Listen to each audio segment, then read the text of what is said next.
bagi PNS ini jelas, kita akan berlakukan sanksi yang sangat berat. Karena kita berharap ASN ini menjadi contoh bagi masyarakat.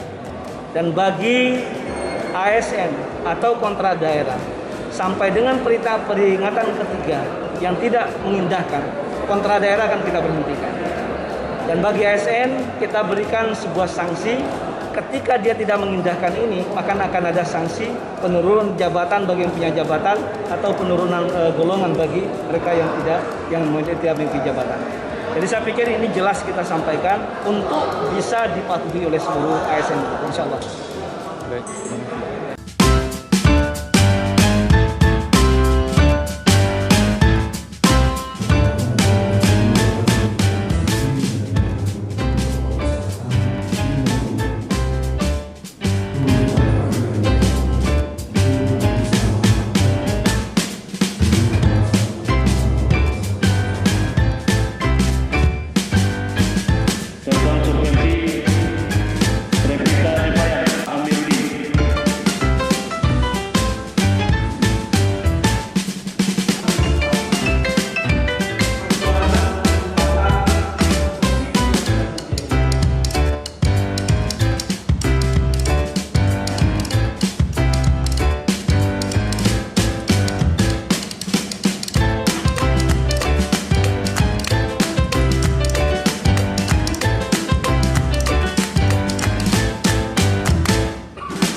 Oleh tim kesehatan kita sehingga bisa dimanfaatkan.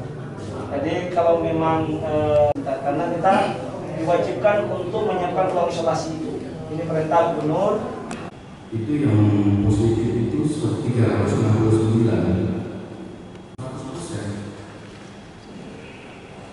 Jadi bagaimana lagi kita harus jangan sampai justru malah ini memberikan pemahaman para ustaz